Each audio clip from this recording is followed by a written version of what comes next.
আল্লাহর কিতাবে কোরআন পৃথিবীর মানুষকে চার ভাগে ভাগ করেছে। প্রথম প্রকারের নাম হলো মুমিন, দ্বিতীয় প্রকারের নাম হলো মুশরিক, তৃতীয় প্রকারের নাম হলো মুলহিদ, চতুর্থ প্রকারের নাম হচ্ছে মুনাফিক। আমি আবারও বলছি, 1 নম্বর হচ্ছে মুমিন, 2 নম্বর হলো মুশরিক, 3 নম্বর হলো মুলহিদ, 4 নম্বর হলো মুনাফিক।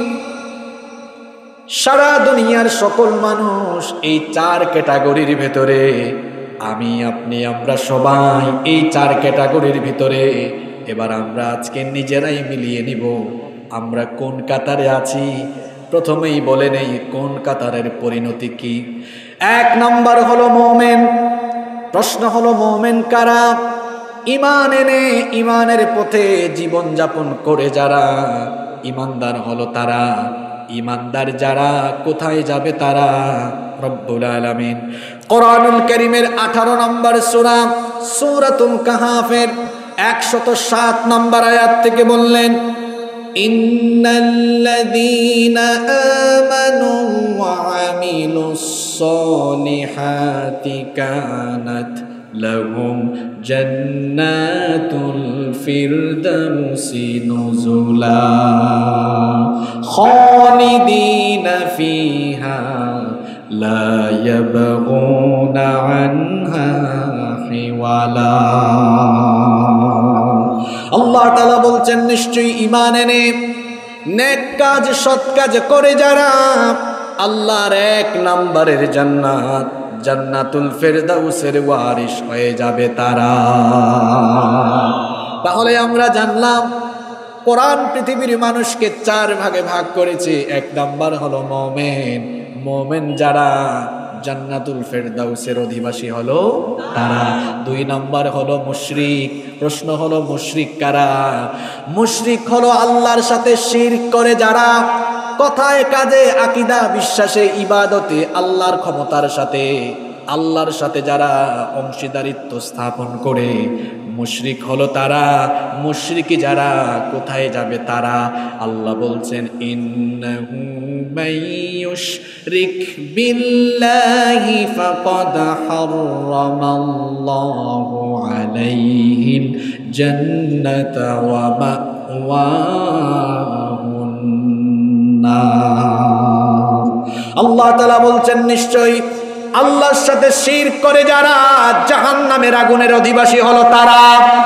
এদের জন্য জান্নাত যিনি হারাম করে দিয়েছেন, গলার আওয়াজ বড় করে বলেন তিনি কে? তাহলে মুশরিক যারা জাহান্নামী তারা। 3 নম্বর হলো মুলহিদ। মুলহিদ আরবি শব্দ, এর অর্থ হলো নাস্তিক, যারা স্রষ্টায় বিশ্বাস করে না, যারা বলে স্রষ্টা বলতে কেউ নাই। গাধা, যদি স্রষ্টা না থাকে তো এত সৃষ্টি কিভাবে হলো? বলেন তো দেখি, এই মাইক পরিচালনার জন্য একজন অপারেটর এখানে আছে না নাই? গাড়ি যখন আমরা চালাই, গাড়ি চালানোর জন্য ড্রাইভার লাগে, নৌকা চালানোর জন্য মাঝি লাগে, বিমান চালানোর জন্য পাইলট লাগে, কি লাগে না? মাইক চালানোর জন্য যদি অপারেটর লাগে, গাড়ি চালানোর জন্য যদি ড্রাইভার লাগে, বিমান চালানোর জন্য যদি পাইলট লাগে, সব কিছুর জন্যই যদি একজন পরিচালক থাকা লাগে, তো স্রষ্টা ছাড়া সৃষ্টি কিভাবে চলে? যারা স্রষ্টায় বিশ্বাস করে না এরা মানুষের জাত না। আল্লাহ কোরআনে তাদেরকে বলেছেন, উলাইকা কাল আনআম, এরা হলো জানোয়ার। এদেরকে জানোয়ার কি আমি বানিয়েছি না আল্লাহ বানিয়েছেন? আল্লাহ বলেছেন এরা হলো চতুষ্পদ জানোয়ারের মতো, বালহুম আদাল, এর চাইতেও নিকৃষ্ট। আল্লাহর সৃষ্টির মধ্যে এরা হচ্ছে 4 পায়া জানোয়ারের চাইতেও নিকৃষ্ট। স্রষ্টায় বিশ্বাস করে না যারা, জাহান্নামী হলো তারা। নাম্বার 4, 4 এবং সর্বশেষ হলো মুনাফিক। মুনাফিক কারা? মুনাফিকের পরিচয় কিন্তু অত সহজে বোঝা যায় না। কেউ যদি আমাকে প্রশ্ন করে, হুজুর আমি অসংখ্য হিন্দু দেখব, কোথায় যাব? আমি বলবো, ভাই আমাদের প্রতিবেশী দেশে যদি সফর করেন, কোটি কোটি হিন্দু আপনি দেখবেন। কেউ যদি বলে হুজুর আমি প্রচুর পরিমাণ খ্রিস্টান দেখব, কোথায় যাব? তো ইউনাইটেড স্টেট অথবা ইউনাইটেড কিংডমে যান, অসংখ্য কোটি কোটি খ্রিস্টান আপনি সেখানে দেখবেন। কেউ যদি বলে হুজুর আমি বৌদ্ধ দেখব, কোথায় যাব? আমি বলবো চীন কিংবা মিয়ানমারে চলে যান। কেউ যদি বলে হুজুর আমি ইহুদির বাচ্চা দেখব, কোথায় যাব? আমি বলবো ইসরায়েলে চলে যান। কেউ যদি বলে হুজুর আমি মুনাফিক দেখব, কোন দেশে যাব? মুনাফিকের তো বাংলাদেশ লাগবে না গো ভাই। মুনাফিকের আলাদা কোনো ঠিকানা নাই, আলাদা কোনো দেশ নাই। যেখানে মুসলমান আছে, মুসলমানের লেবাস ধরে মুনাফিক লুকিয়ে আছে। মুনাফিকের কপালের মধ্যে লেখা নাই আমি মুনাফিক, তার পিঠের মধ্যে সাইনবোর্ড লাগানো নাই আমি মুনাফিক। বরং মুনাফিক আমার আপনার মতো মাথায় টুপি লাগায়, মুনাফিক আমার আপনার মতো সুন্দর পাঞ্জাবি গায়ে দেয়, মুনাফিক আমার আপনার মতো মাঝে মাঝে জুমার দিনে লম্বা জুব্বাও গায়ে দেয়, মুনাফিক আমার আপনার মতো দাড়িও রাখে, টুপিও লাগায়, পাঞ্জাবি পরে জুব্বাও পরে, আবার সুযোগ পাইলে তলে তলে ইসলাম জবাই করে। আমাদের সবচেয়ে বড় দুশ্মন হলো শয়তান। শয়তান কখনো মুসলমানকে কাফির বানাতে চায় না, কারণ মুসলমানকে কাফির বানালে শয়তানের লস, মুনাফিক বানালে লাভ। এর কারণ হলো কাফিররা যাবে জাহান্নামে, মুনাফিক যাবে জাহান্নামের বলেন নিচে, জাহান্নামের তলায়। এজন্য আল্লাহ বলছেন ইন্নাল মুনাফিকিনা ফিদ দারকিল আসফালি মিনান নারি ওয়া লান তাজিদা লাহুম নাসীরা। আল্লাহ তাআলা বলছেন নিশ্চয়ই মুনাফিক যারা জাহান্নামের তলদেশে যাবে তারা বড় বড় কাফির। ফেরাউন, নমরুদ, আবু জাহাল, উতবা, শাইবা, সাদ্দাত, হামান, কারণ, আবু লাহাব, আবু জাহাল, এই যে বড় বড় কুখ্যাত কাফিরের নাম বললাম, এরা যাবে জাহান্নামের উপরে, আর মুসলিম নামদারি মুনাফিক যাবে জাহান্নামের তলে। তাহলে বোঝেন তো, ভালো করে বুঝে শুনে বলেন তো, তুলনামূলকভাবে কাফিরের চাইতে মুনাফিক ভালো না খারাপ? তাহলে শয়তান এই জন্য আমাকে আপনাকে কাফির বানাতে চায় না, বানাতে চায় মুনাফিক। কারণ মুনাফিক বানালে শয়তানের লাভ, কাফির বানালে শয়তানের লস। কাফির যাবে জাহান্নামের উপরে, মুনাফিক যাবে জাহান্নামের তলে। এই যে আমার হাতে আল্লাহর কিতাব কোরআন, এখানে 114টা সূরা আছে। এই কোরআনের ভেতরে মুমিনের নামে সূরা আছে, কাফিরের নামে সূরা আছে, আবার মুনাফিকের নামেও সূরা আছে। কাফিরের সূরা হলো মাত্র 2 থেকে 2.5 লাইন, কুল ইয়া আইয়ুহাল কাফিরুন। এই সূরাটা কি কয়েক পৃষ্ঠা না কয়েক লাইন? এরপরে মুমিনের নামে আল্লাহ সূরা দিয়েছেন সূরাতুল মুমিনুন, কয়েক পৃষ্ঠা। আবার দেখেন এরপরে মুনাফিকের নামে আল্লাহ সূরা দিয়েছেন, মুনাফিকের সূরাটাও কিন্তু খুব ছোট্ট, 1.5 পৃষ্ঠা। কাফিরের সূরা 2-2.5 লাইন, মুনাফিকের সূরা 1.5 পৃষ্ঠা। তাহলে দেখেন আল্লাহর এই সূরাগুলো সাক্ষ্য দিচ্ছে, কাফেরগুলোর পরিচয় দিতে আল্লাহর লাগছে 2.5 লাইন, মুনাফিকের পরিচয় দিতে আল্লাহর লেগেছে 1.5 পৃষ্ঠা। এখান থেকেই বোঝা যায় কাফিরের চাইতে মুনাফিক খারাপ। এখন প্রশ্ন হলো হুজুর, যেহেতু মুনাফিক আমার ভিতরে আছে, আপনার ভিতরে আছে, আমাদের মাঝে আছে, এই মুনাফিক আমরা চিনব কেমনে? কারণ মুনাফিকের পরিণতি বড় ভয়াবহ। মুনাফিককে যদি বড় কোনো আল্লামা, বড় কোনো হুজুরও জান্নাতি বানায়া দেয়, জান্নাতি বানাতে পারবে না। কারণ হলো স্বয়ং নবী করিম সাল্লাল্লাহু আলাইহি ওয়াসাল্লাম মুনাফিকের জন্য দোয়া করেছেন, আল্লাহ সেই দোয়া ফিরাইয়া দিয়েছেন। আল্লাহু আকবার। এই লোকটার নাম আব্দুল্লাহ বিন উবাই বিন সুলুল। নবীজির ঠিক পিছনে নামাজ আদায় করত, নবীজি ইমামতিতে দাঁড়াতেন, নবীজির পিছনে নামাজে দাঁড়াতো। কিন্তু লোকটা সব সময় সারা জীবন মরার আগ পর্যন্ত ইসলামের বিরোধিতা করেছে। আমার সমাজেও দেখবেন এই রকম সামনের কাতারে নামাজ পড়ুয়া, টুপি পড়ুয়া, পাঞ্জাবি পড়ুয়া বহু নামাজি আছে, সুরত ধরেছে মুমিনের, কিন্তু সারাটা দিন কাজ করে ইসলামের বিরুদ্ধে। এই মুনাফিক মারা গেল, তার ছেলে আসলো নবীজির কাছে, এসে বলল, ইয়া রাসূলুল্লাহ, সবাই পড়েন সাল্লাল্লাহু আলাইহি ওয়াসাল্লাম, আমার আব্বা মারা গিয়েছেন, আমার আব্বার আশা ছিল আপনার গায়ের জুব্বা দিয়ে যেন আপনার গায়ের জুব্বা দিয়ে যেন আমার বাবার জানাজার কাফনের কাপড়টা দেওয়া হয়, আর আমার বাবার ইচ্ছা ছিল আপনি যেন আমার বাবার জানাজার নামাজে ইমামতি করেন। এই কথা শুনে নবী করিম সাল্লাল্লাহু আলাইহি ওয়াসাল্লাম যখন রওনা দিবেন, ওমর রাদিয়াল্লাহু আনহু সামনে দাঁড়িয়ে গেলেন, বললেন, ওগো আল্লাহর নবী, কোথায় যান? যে লোকটার জানাজায় যাচ্ছেন, লোকটাকে কি আপনি চিনেন না? উহুদের ময়দান থেকে 300 সৈন্য নিয়ে এসে পলায়ন করেছে, সারা জীবন মুসলমানদের বিরুদ্ধে কাজ করেছে, কেন লোকটার জানাজায় আপনি যাচ্ছেন? নবীজি বললেন, ওমর, এখনো তো আমার রব আমাকে নিষেধ দেন নাই, তুমি কেন বাধা দাও? ওমর রাদিয়াল্লাহু আনহু নবীজির এই গর্দান মোবারকে ধরলেন নবীজিকে আটকায়া দেওয়ার জন্য। নবীজি হাত ছোটায় রওনা দিলেন। বেশ কয়েকটি জায়গায় ওমর রাদিয়াল্লাহু আনহু একা সিদ্ধান্ত নিয়েছেন, আর ওমর রাদিয়াল্লাহু আনহুর সিদ্ধান্তের পক্ষে আল্লাহ তাআলা আয়াত নাজিল করে ওমরের পক্ষে রায় দিয়েছে। নবীজি গেলেন, যাওয়ার পরে নবীজির মুখের থুতু মুবারক, নবীজির মুখের থুতু মুবারকেও কিন্তু শিফা আছে। অসুস্থ রোগীকে যখন নবীজি তার মুখের থুতু লাগাইয়া দিতেন, ওই অসুস্থ ব্যক্তিকে সুস্থ যিনি করে দিতেন, সবাই বলেন তিনি কি? নবী করিম সাল্লাল্লাহু আলাইহি ওয়াসাল্লাম গিয়ে এই মুনাফিকের সারা গায়ে তার থুতু লাগাইয়া দিলেন, যেন জাহান্নামের আগুন তাকে স্পর্শ করতে না পারে। এরপরে নবীজি তার জুব্বা দিয়ে তার কাফনের কাপড় পরালেন। এরপরে নবীজি নিজেই যখন জানাজার নামাজে দাঁড়ায়া যাবেন, ঠিক তখন সাইয়েদিনা জিবরিল আল্লাহর তরফ থেকে ওকে নিয়ে আগমন করলেন। তিনি বললেন, নবী গো থামেন, জানাজার নামাজে ইমামতিতে দাঁড়াইয়েন না।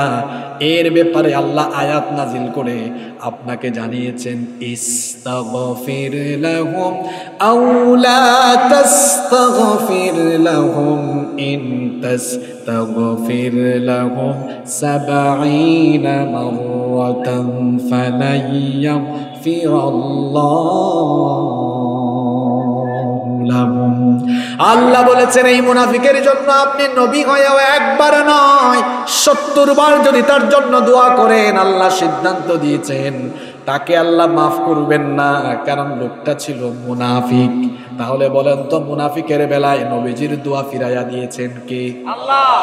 আর আমি আপনি মাঝে মাঝে মানুষকে জান্নাতি বানায়া দেই, মনে হয় সে জান্নাতের ঠিকাদার, কন্ট্রাক্টর। জান্নাত কি তোমার মামু বাড়ি লাগে না তোমার নানার বাড়ি লাগে? জান্নাত কি মামুর হাতের মুয়া এত সোজা? আল্লাহ রাসূলের পিছনে নামাজ আদায় করে জাহান্নামে গিয়েছে, নবীজি হাত তুলেছেন, নবীজি বলেছেন একবার না নবী 70 বার দোয়া করেন, ফিরে দিব দোয়া, কবুল করব না, কারণ আমি আল্লাহর সিদ্ধান্ত, মুনাফিকের ব্যাপারে আমার কোনো ছাড় নাই, জাহান্নামে এদেরকে নিক্ষেপ করবেন কে? তাহলে যেই মুনাফিকের পরিণতি জাহান্নাম, এই রূপ থেকে আমি আপনি মা বোনরা সবাই বেঁচে থাকার দরকার আছে না? আছে তো? আপনারা কি আমার কথায় কষ্ট পাবেন? আমি তো বালুঘরায় কোনোদিন আসি নাই, আপনাদের কাউকে চিনি না। এখন যদি মুনাফিকের কোনো চরিত্র আমার সাথে মিলে, আমি কি রাগ করব? না না না না, আমি তো তওবা করে সংশোধন হয়ে যাব, কারণ কোরআন হিদায়াতের গ্রন্থ, আমি হিদায়াত প্রাপ্ত হব। কোরআন শুনে যারা হিদায়াতের দিকে আসে এরা সত্যিকারের মুমিন, আর কোরআন শুনে যারা আরো বিপরীত পথে চলে যায় এরা হলো মুশরিক, এরা হলো মুনাফিক। আমরা সত্যের পক্ষে, আল্লাহ আমাদেরকে কবুল করে নেন। মুনাফিকের কিছু বৈশিষ্ট্য কোরআনে হাদিসে এসেছে, অনেক বৈশিষ্ট্য। আজকে দেখি কয়টা আপনাদেরকে বলা যায়। আমরা এই বৈশিষ্ট্যগুলো থেকে দূরে থাকবো, মুনাফিকি থেকে নিজেকে বাঁচিয়ে রাখবো ইনশাআল্লাহ। মনে রাখতে পারবেন তো সবাই? নাম্বার 1, 1 নাম্বার মুনাফিকের বৈশিষ্ট্য হলো, মুনাফিক মুখে বলে একটা, কিন্তু করার বেলায় করে সে আরেকটা। আল্লাহ তাআলা এদের ব্যাপারে কোরআনুল কারীমের 2 নম্বর সূরা সূরাতুল বাকারা এর 8 নম্বর আয়াতে বললেন, ওয়া মিনান নাসি মান ইয়াকুলু আমান্না বিল্লাহি ওয়া বিল ইয়াউমিল আখিরি ওয়া মা বিমুমিন। মুমিনিন। আল্লাহ তাআলা বলছেন মানুষের মধ্যে এমন কিছু লোক আছে যারা বলে আমরা আল্লাহ আর আখিরাতের উপর ঈমান এনেছি, মুখ দিয়ে বলে ঈমানের কথা, কাজের বেলা দেখা যায় ঈমানের বিপরীত কাজ। মুখে বলে ঈমান এনেছি কিন্তু বাস্তব জীবনে সুদ খায়, মুখ দিয়ে বলে ঈমান এনেছি বাস্তব জীবনে ঘুষ খায়, মুখ দিয়ে বলে ঈমান এনেছি বাস্তব জীবনে দুর্নীতি করে টেন্ডারবাজি করে জনগণের মাল চুরি করে খায়। এই রকম ছেঁচড়া চোর আর ডাকাত আমাদের সমাজে নাই। মুখ দিয়ে বলে ঈমান এনেছি, বোনদের ব্যাপারে যদি বলি অনেক বোনেরা বলে আমি একজন দিনদার নারী, কিন্তু ঘর থেকে বের হওয়ার সময় পর্দা করে না, বেপর্দা হয়ে চলাফেরা করে, আবার অপসংস্কৃতির সাথে অন্যায় অপরাধের সাথে সম্পৃক্ত। মুখে বলে ইমানদারের কথা, মুখে বলে ঈমান এনেছি, মুখে বলে আল্লাহ মানি রসুল মানি, কিন্তু বাস্তবে দেখা যায় আল্লাহওয়ালা আর রসুল প্রেমিক লোকদের সাথে দিনরাত 24 ঘন্টা বেয়াদবি আছে না নাই? এই রকম করে মুখ দিয়ে ঈমানের কথা বলে বাস্তব জীবনে ঈমানের বিরোধী কাজ করে যারা, মুমিন নামের খাঁটি মুনাফিক হলো তারা। মুনাফিকের 2 নম্বর বৈশিষ্ট্য হলো মুনাফিকগুলো ভণ্ড, ধোঁকাবাজ, প্রতারক। এরা সব সময় ধোঁকাবাজি করে, ভণ্ডামি করে।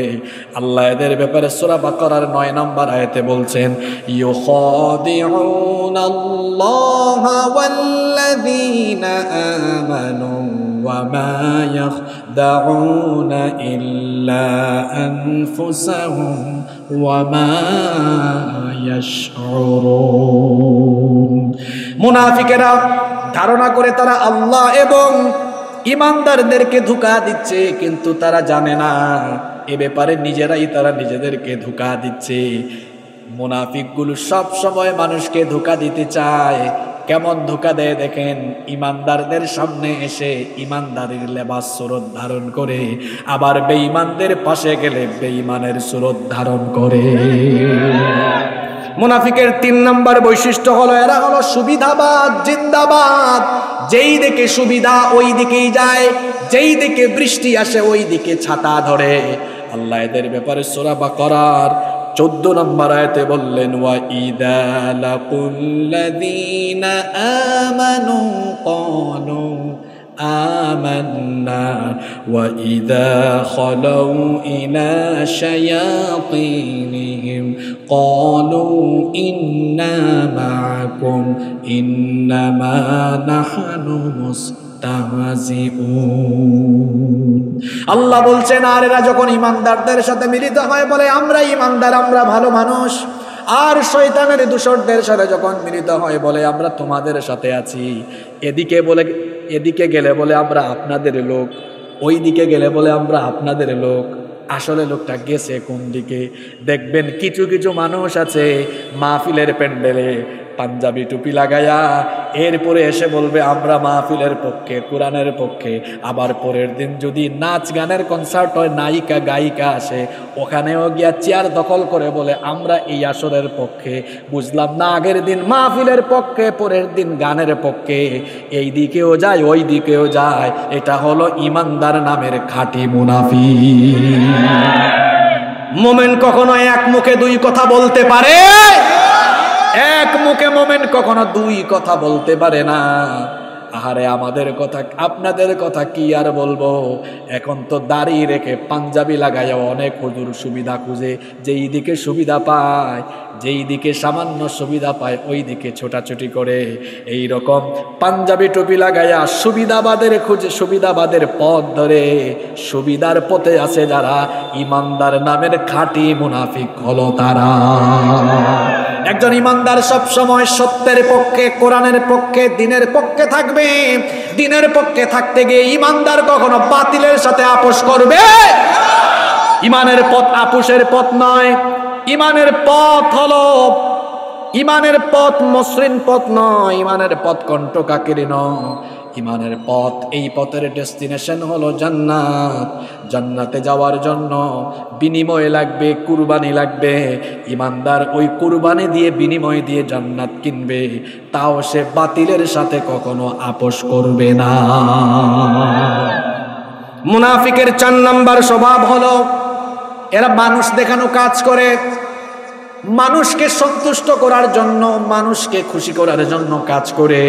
আল্লাহ তাআলা এদের ব্যাপারে কোরআনুল কারীমে বলছেন, ইন্নাল মুনাফিকিনা ইউখাদিউনাল্লাহা ওয়া হুয়া খাদিউহুম ওয়া ইযা ক্বামু ইলাস সালাতি ক্বামু কুসালা ইউরাউনান নাসা ওয়া লা ইয়াযকুরুনাল্লাহা ইল্লা কলিলা।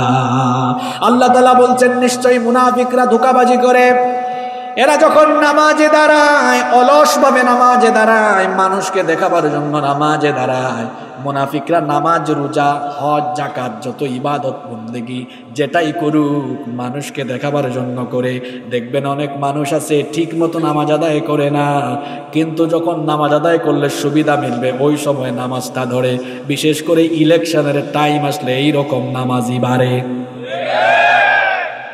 সারা বছর নামাজ নাই, ইলেকশন এসেছে হঠাৎ করে পাঞ্জাবি লাগাইছে, হঠাৎ করে টুপি লাগিয়েছে, সব সময় পরে ভিন্ন কথা। হঠাৎ করে ইলেকশনের সিজনে পাঞ্জাবি আর টুপি, আজান হয়েছে সাথে সাথে নামাজে।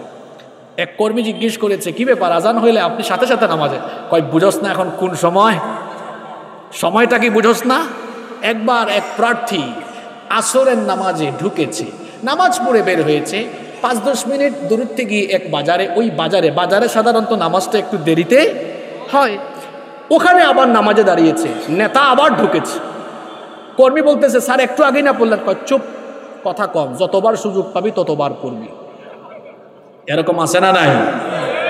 এই যে নামাজটা পড়লো, আল্লাহর সন্তুষ্টির জন্য নাকি মানুষ দেখাবার জন্য?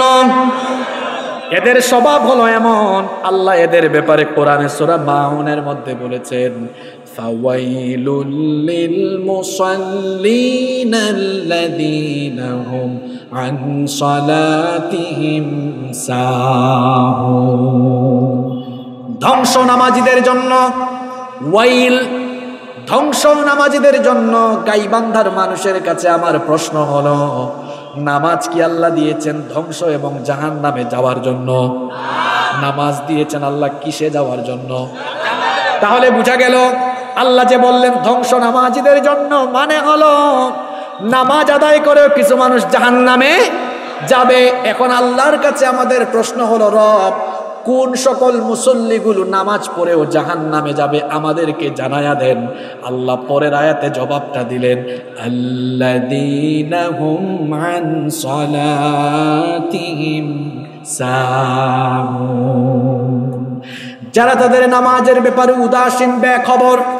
এই উদাসীনের ব্যাখ্যায় তাফসীরে এসেছে, এরা হলো সেই রকম লোক যারা কখনো কখনো আসে, কখনো কখনো আসে না। যখন সুবিধা মনে করে তখন আসে, যখন সুবিধা মনে করে না তখন আসে না। এই ধরনের নামাজি হলো আমার সমাজে মোট 5 প্রকার। জোরে বলেন কয় প্রকার? কেমনে একটু মিলায় নেন। প্রথম প্রকার হলো সাপ্তাহিক নামাজি, গোটা সপ্তাহ খবর নাই, শুধু জুমার দিনে মসজিদে যায়। এই রকম নামাজি অবশ্য আমাদের গাইবান্ধায় নাই। নাম্বার 2 নম্বর হলো মাসিক নামাজি, সারা বছর নামাজের খবর নাই। রমজান মাস আসলে গোটা মাস মসজিদে পাওয়া যায়, ভালো কথা। রমজান মাসে আসেন কিন্তু সারা বছরও নামাজ আদায় করার দরকার আছে না নাই? সারা বছর বাদ দিয়ে শুধু রমজান মাসের মাসিক মুসল্লি, এই রকম মুসল্লি আমাদের গোবিন্দগঞ্জে নাই। 3 নম্বর হলো বার্ষিক নামাজি, সারা বছর নামাজ নাই, 2 ঈদের দিনে ঈদের নামাজে আসে। এই রকম বার্ষিক নামাজি আমাদের বালু ভরা এলাকায় নাই। 4 নম্বর হলো সিজনাল নামাজি, সব সময় আসে না, সিজনে সিজনে, শবে বরাতের রাতে, লাইলাতুল কদরের রাতে আসে। এই রকম নামাজি অবশ্য আমাদের উত্তরবঙ্গে নাই। 5 নম্বর হলো জানাজার নামাজি, কোন নামাজে যাক আর না যাক জানাজার নামাজ মিস করে না। এই রকম বহু নামাজি কিন্তু আমি নিজের চোখে দেখেছি, আমি নিজেই তার বাস্তব সাক্ষী, আমি নিজেই তার বাস্তব সাক্ষী। অনেক মানুষ আছে ঢাকায় বাসা, গুলশানে বনানীতে, তার বাসা থেকে মসজিদ হলো মাত্র 50 হাত 100 হাত। ফজরের আজান শুনে 50-100 হাত ধুয়ে মসজিদের জামাতে যায় না। কিন্তু ফজরের আগে ফোন গিয়েছে, গোবিন্দগঞ্জের বালু ভরা এলাকার একজন মারা গিয়েছে। এখন জানাজার জন্য ভোর রাতে উঠে গাড়ি চালায়া এত কিলোমিটার জায়গা জার্নি করে 5-6-7 ঘন্টা জার্নি করে জানাজার মাঠে হাজির। কি ব্যাপার? লোকটা তার বাসা থেকে 50-100 হাত দূরে মসজিদে গেল না, কিন্তু এত দূরে সফর করে জার্নি করে জানাজায় কেন হাজির? আপনি তার মতলব না বুঝলেও আমি বুঝতে পেরেছি। আসলে মসজিদে গেলে ফজরের নামাজে জামাতের আগে বক্তব্য দেওয়ার সুযোগ পাবে না, কিন্তু জানাজার নামাজের আগে বক্তৃতা দেওয়ার সুযোগ আছে। একবার জোহরের নামাজ ঘটনা বলবো আমি, আমার সাথে ঘটে যাওয়া এমন বহু ঘটনা আছে, আমি বাস্তব সাক্ষী এগুলো। জোহরের নামাজ আমার এলাকার ঘটনা, এটা বাড়িতে গিয়েছি, 2-3 জন ভাই আছেন, তারা আমি নামাজে যাচ্ছি, তাদের সাথে আমার ভালো পরিচয় আলহামদুলিল্লাহ, এলাকার মানুষ তো। বললাম ভাইজান আজান হয়েছে, চলেন নামাজে যাই। আপনি যান, আমরা আসতেছি। আমি ভাবলাম হয়তো তারা আসবেন, কোনো কাজ এখানে আছে, আমি চলে গেলাম। মসজিদে তারা আসলেন না, নামাজেও আসলেন না।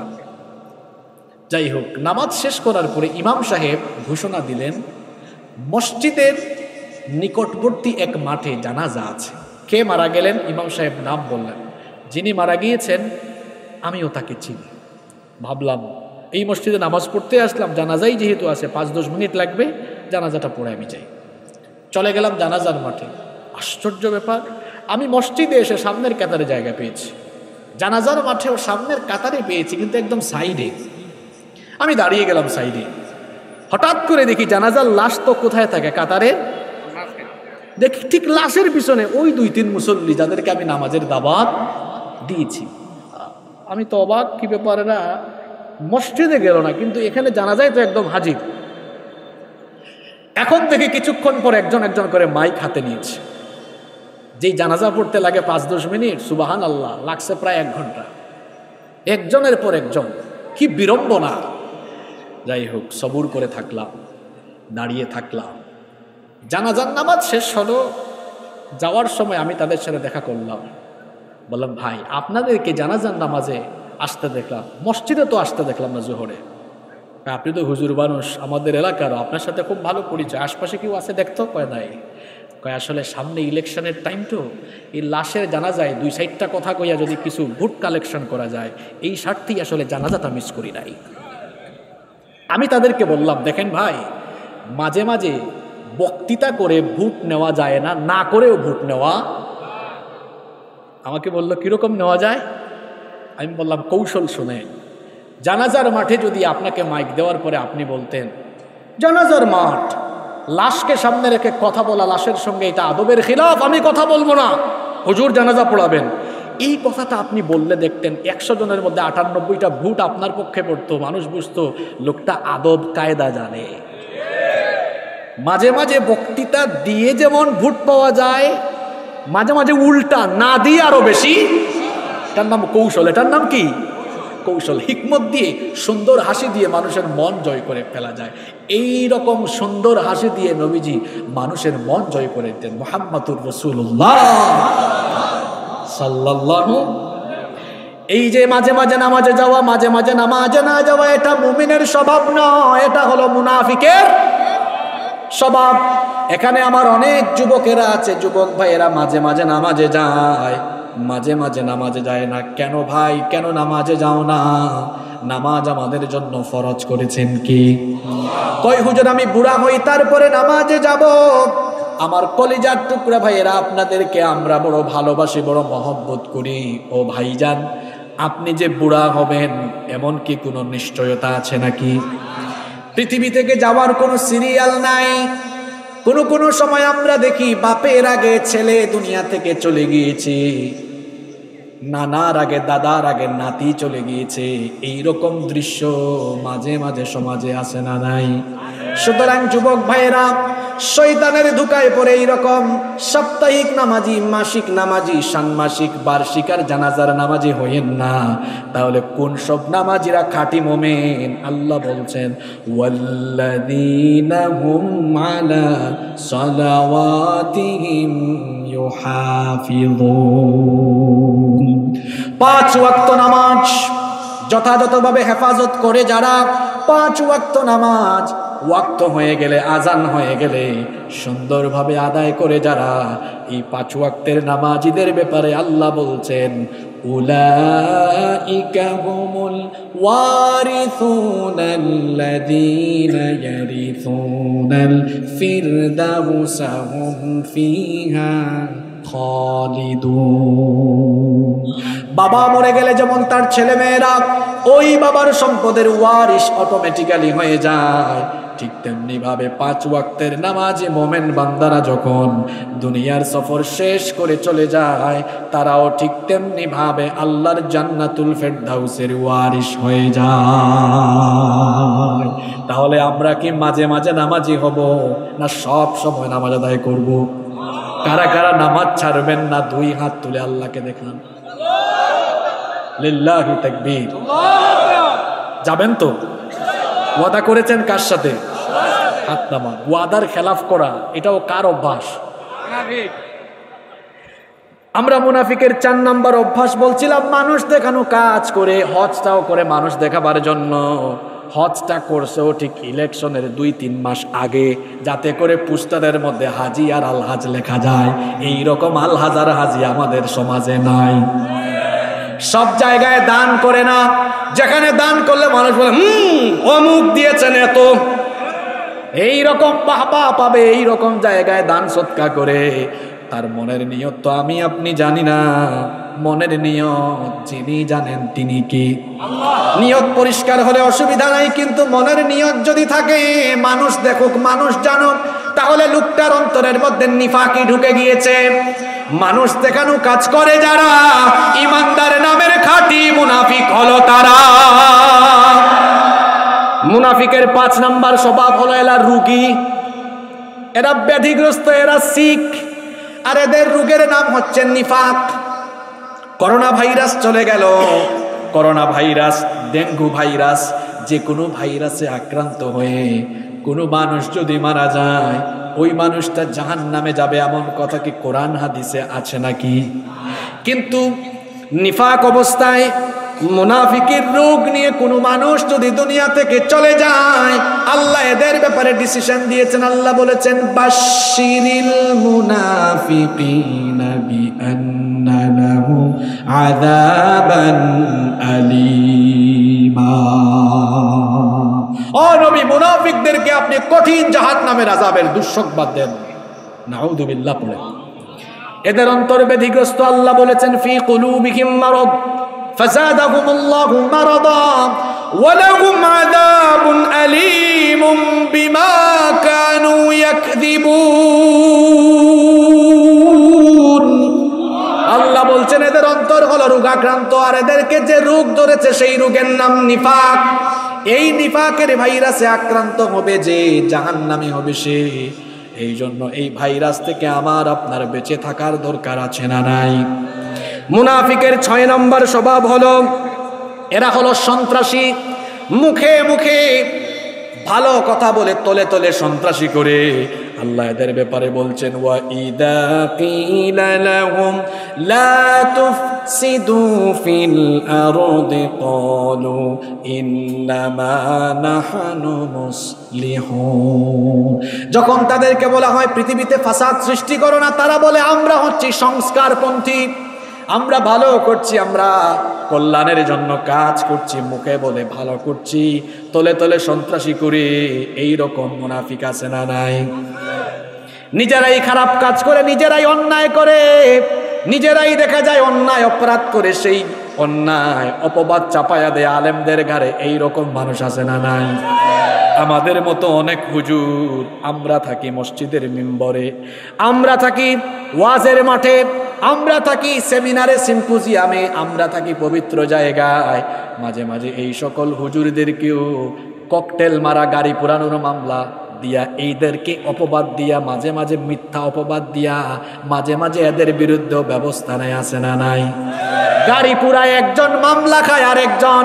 আমাদের বহু হুজুররা আছেন এইরকম অবস্থা। বলেন তো, হুজুরদেরকে কোনোদিন ককটেল মারতে আপনারা কি দেখছেন নাকি? কোন হুজুরের হাতে কোনোদিন পিস্তল দেখেছেন নাকি?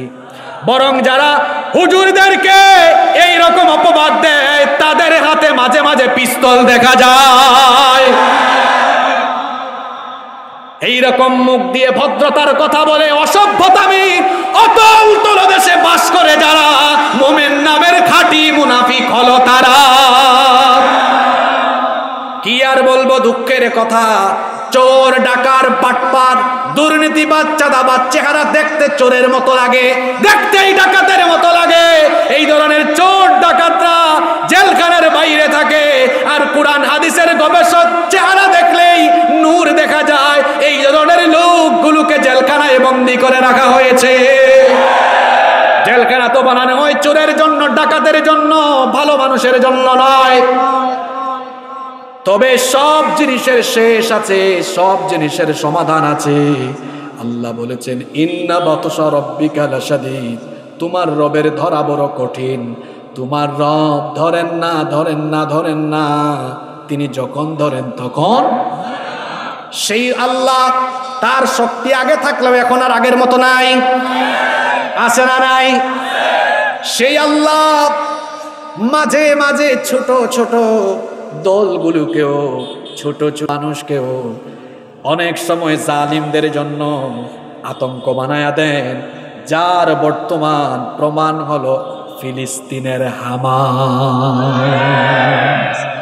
বেশি দিন না, 14-15 বছর আগেও ইসরায়েলের ইহুদিরা এদেরকে একদম পিষে ফেলতো। এত মার খেয়েছে এরা, নিজেরাই অস্ত্র বানিয়ে ফেলেছে। এরপরে আয়রন ডোম বানিয়েছে বর্বর ইহুদিরা।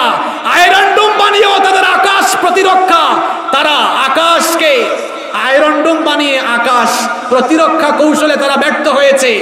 এক রাতেই বর্বর ইহুদিদের জীবনযাত্রায় আতঙ্ক নেমে এসেছে। আল্লাহ যখন চান তখন এইভাবে করে মজলুমদেরকে, জালিমদের জন্য আতঙ্ক বানায়া দেন, ঠিক কিনা? সব ক্ষমতা যার হাতে, তিনি কে? সেই আল্লাহ তার পরিচয় দিচ্ছেন, ওয়া হুয়াল গফুরুল ওয়াদুদুল আরশিল মাজিদ ফাআলুল লিমা ইউরিদ। আল্লাহ বলছেন, সেই আল্লাহ যা চান তাই করতে পারেন। তিনি যখন কিছু করতে চান, কেউ তাকে আটকাতে পারে না, কারণ সকল ক্ষমতা যার হাতের মুঠায়। সবাই বলেন, তিনি কি? আসুন সেই আল্লাহকে ভয় করি, মন যা চায় তাই আমরা না করি। কি দুঃখের কথা বলবো, আহারে আহারে আহারে, আমার এত কষ্ট হয় কিছু ভাইদের জন্য, এদের পরকালের জন্য, ভবিষ্যৎ জীবনের জন্য। যখন দেখি আল্লাহর কোরআনের মাহফিলেও তারা ফেরাউনের মতো ভূমিকা নেয়, তাদের জন্য আমার কষ্ট হয়। কয়টা বললাম? 6টা। কয়টা? নাম্বার 7, 7 নাম্বার মুনাফিক হলো মিথ্যাবাদী। কথা যখন বলে মিথ্যা বলে। আল্লাহর হাবিব বলেছেন, মুনাফিকের কিছু স্বভাব আছে, তার মধ্যে একটা স্বভাব হলো ইদা হাদ্দাসা কাযাবা, যখন সে কথা বলে তখন সে মিথ্যা বলে। কথায় কথায় যদি কেউ মিথ্যা বলে, ভাই আপনার পায়ে ধরে বলছি, আল্লাহর ওয়াস্তে মিথ্যা বলিয়েন না। কারণ মিথ্যা বলার কুফল হলো 2টা। মিথ্যা বললে আল্লাহর রহমতের ফেরেশতারা ওই ব্যক্তির সাথে থাকে না। নবীজি বলেছেন, যে মানুষ মিথ্যা বলে তার মিথ্যা কথনের দুর্গন্ধে রহমতের ফেরেশতারা তার থেকে চলে যায়। আর যখন রহমতের ফেরেশতা একটা লোক থেকে চলে যায়, তার সঙ্গে হয়ে যায় শয়তান। তাহলে মিথ্যা বলবে যে শয়তানের বন্ধু হয়ে যাবে সে। 2 নাম্বার মিথ্যা বলার পরিণতি হলো মিথ্যা বলবেন যিনি ঈমান হারিয়ে মুনাফিক হয়ে যাবেন তিনি। কারণ মিথ্যা বলা হলো মুনাফিকের আলামত। আমাদের মধ্যে তো মিথ্যা বলার স্বভাব অনেক আছে। ফোন এসেছে, দোস্ত তুমি কোথায়? আছে গোবিন্দগঞ্জে। কয় আমি রাজা বিরাট। এইরকম মিথ্যা বলার অভ্যাস মনে হয় আমাদের এলাকায় নাই। খবরদার আমার ভাইয়েরা, মিথ্যা বলবেন না। মিথ্যা হলো সকল পাপের মা। আমার বোন যারা আছেন, মায়েরা যারা আছেন, মহিলারাও কিন্তু মিথ্যা কথা কয়, এরকম আছে না নাই? মিথ্যা কথা বলে ঘরের মধ্যে গন্ডগোল লাগায় দেয়। দুই ভাইয়ের বউ একটা আরেকটারে দেখতে পারে না। রাতের বেলা হাজবেন্ড বাসায় আসলে দুইটার জামাইকে, হাজবেন্ডকে আজে বাজে মিথ্যা কথা বলে ফ্যামিলির মধ্যে সুন্দর সংসারে ঝামেলা লাগায় দেয়, আছে না? খবরদার বোনেরা, মিথ্যা বলবেন না। মিথ্যা বললে আপনি মুনাফিক হয়ে যাবেন। আমরা মুনাফিক হয়ে মরতে চাই, এজন্য মিথ্যা ছেড়ে দিব। মিথ্যা বলবো না, মিথ্যা আশ্বাস দিব না, মিথ্যার আশ্রয় নিব না। 8 নাম্বার মুনাফিকের স্বভাব হলো, মুনাফিক যারা ওয়াদা ভঙ্গ করে তারা, নবীজি বলেছেন ওয়া ইদা ওয়াদা আখলাফা, মুনাফিক যখন ওয়াদা করে ওয়াদা সে ভঙ্গ। একজনের কাছ থেকে টাকা নিয়েছে, ভাই আগামী জুমাবারে দিব, কত জুমা যে চলে যায় আর কোনো খবরও, এরকম আছে।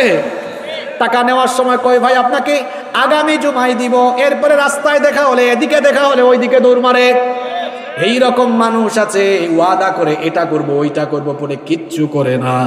মনে রাখবেন, ওয়াদা দিয়ে ওয়াদা না রাখা, এটা হলো মুনাফিকের স্বভাব। নাম্বার 9 নম্বর হলো মুনাফিক যারা আমানতের খেয়ানত করে, তারা, এদের হাতে কোনো আমানত থাকে না। আমানত দিলে আমানত খায়া ফেলে। মনে করেন টাকা দিলেন, ভাই টাকাগুলো আমানত রাখেন, খায়া ফেলে। এলাকায় এলাকায় বিচার আচার হয়, অনেক মানুষ আমানত দেয়, আমানত খায়া ফেলে।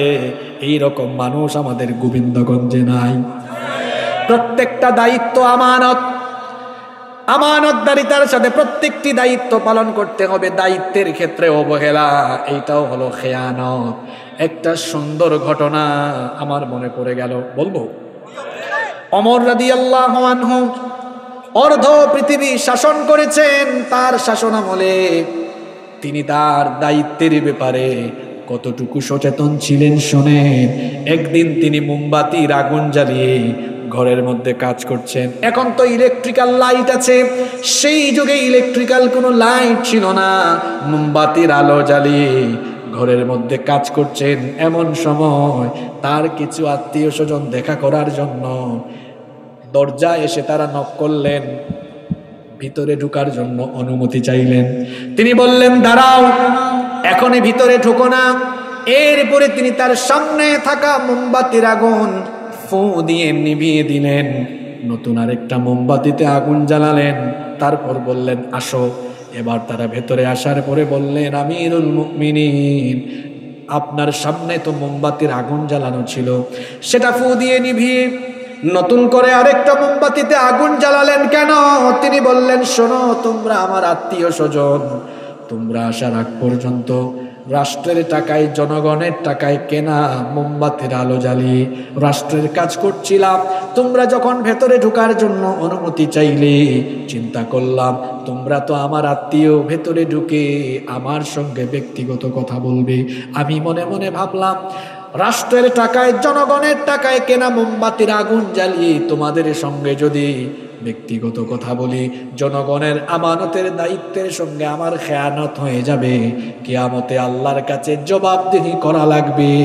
এই ভয় যখন আমার অন্তরে চলে আসলো, সঙ্গে সঙ্গে রাষ্ট্রের টাকায় কেনা মোমবাতির আগুন ফু দিয়া নিভাইয়া দিয়া নিজের টাকায় কেনা মোমবাতির আগুন জ্বালিয়ে তোমাদের সাথে কথা বলছি।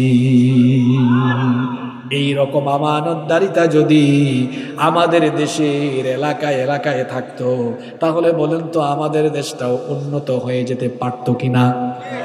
আমাদের পরে স্বাধীন হয়েছে বিশ্বের অনেক দেশ, ধনীদের কাতারে চলে গিয়েছে। এই যে কাতার 71-এ স্বাধীন হয়েছে ব্রিটিশ থেকে, কাতার শীর্ষ ধনী। এখন মাত্র 10,000 বর্গ কিলোমিটারের ছোট্ট এক দেশ, কি সম্পদ! এরা এখন আমেরিকাকে হুমকি দিয়ে কথা বলে।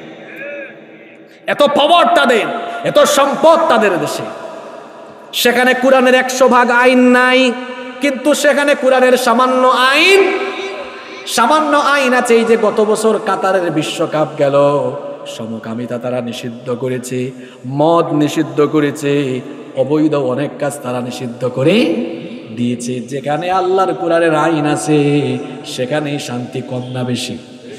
আমার দেশে তো সম্পদের অভাব নাই, আপনাদের এই উত্তরবঙ্গে আসলে দেখা যায় ফসলের মাঠে ফসলের সমারোহ, জয়পুরহাটে আলু আর আলু। আবার উত্তরবঙ্গে লালমনিরহাট কুড়িগ্রামে গেলে দেখা যায় তিস্তা নদীতে বালুর উপরে ভুট্টা হয়ে গিয়েছে। আমি দেখে অবাক। আমার বাড়ি সিলেটে গেলে দেখবেন পাথরের খনি, কয়লার খনি, গ্যাসের খনি। আমার দেশে আছে সম্পদের খনি। এরপরেও কেন আমরা এদের মতো ধনী হতে পারি না? কারণ আমার দেশের সম্পদের খনিগুলোকে চেটে পুটে খাওয়ার জন্য আছে চুর ডাকাতের খনি।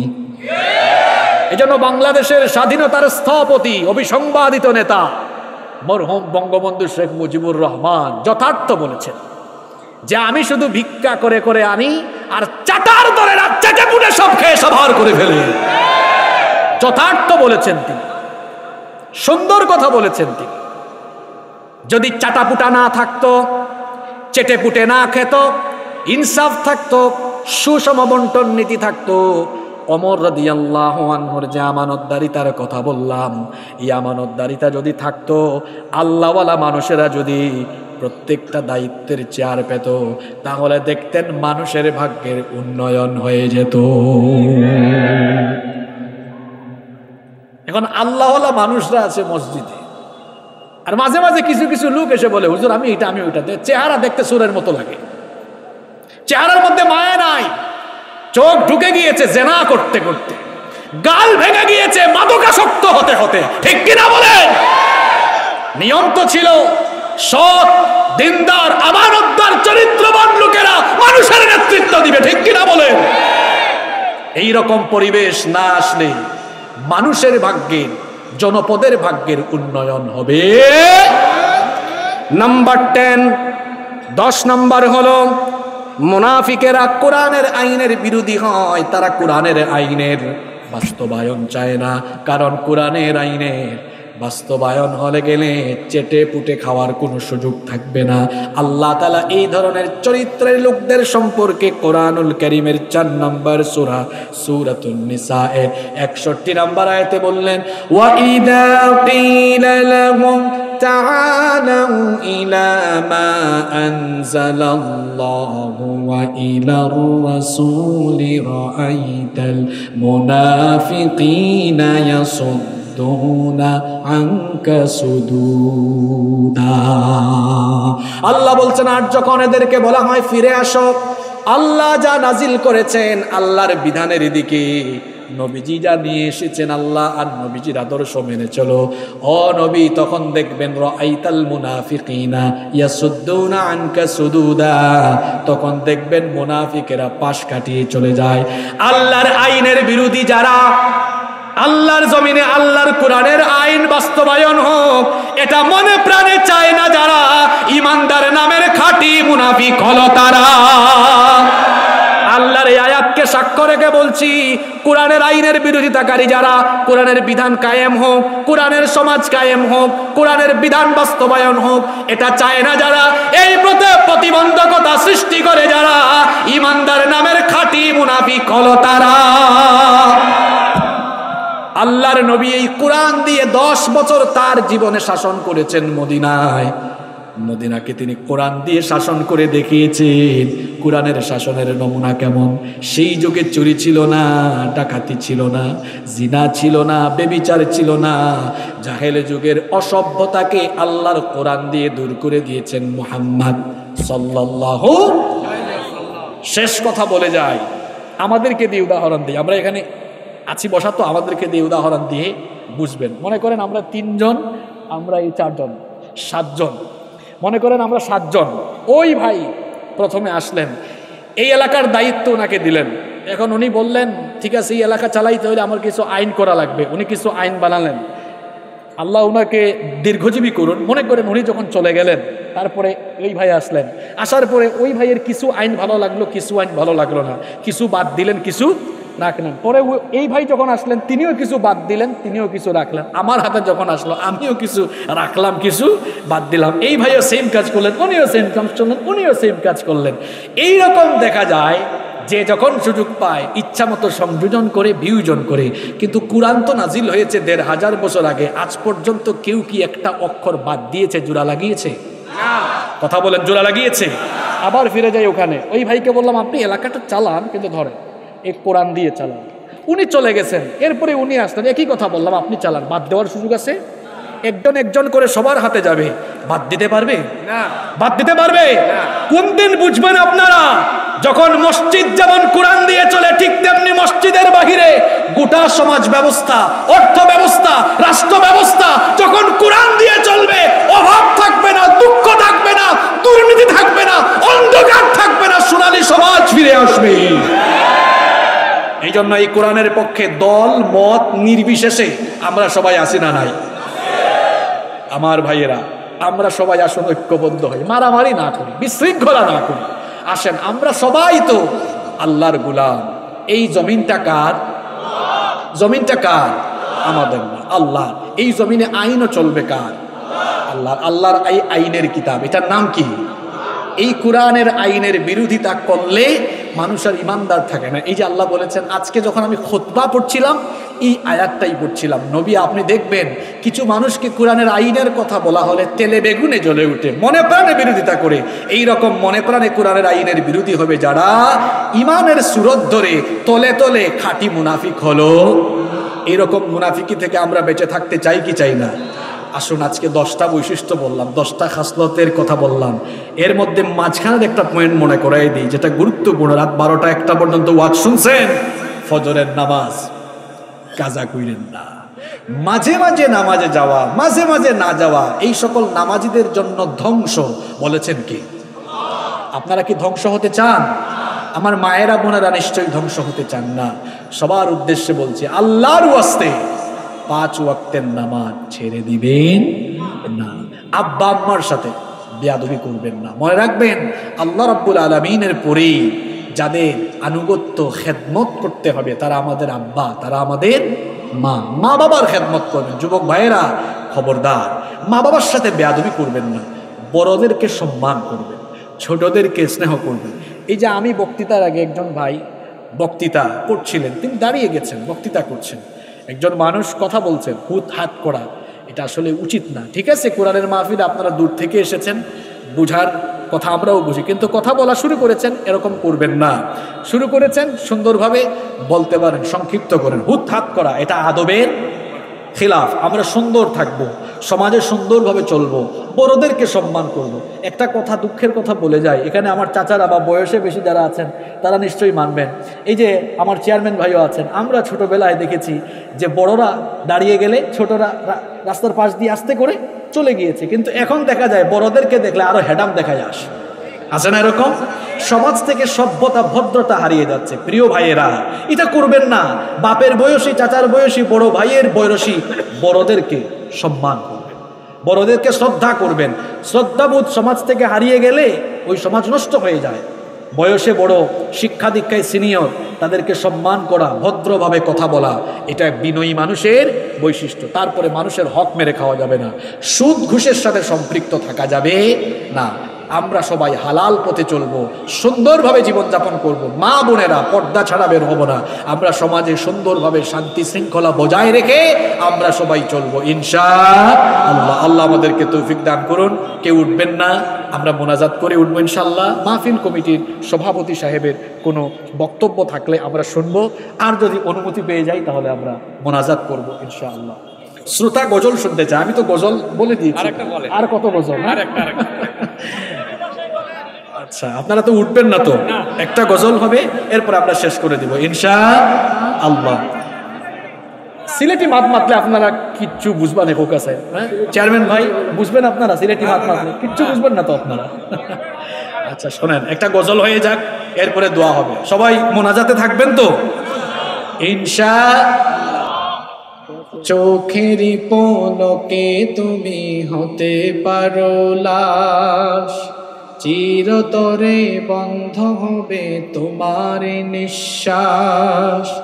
চোখেরই পলকে তুমি হতে পারো লাশ, চিরতরে বন্ধ হবে তোমার নিঃশ্বাস।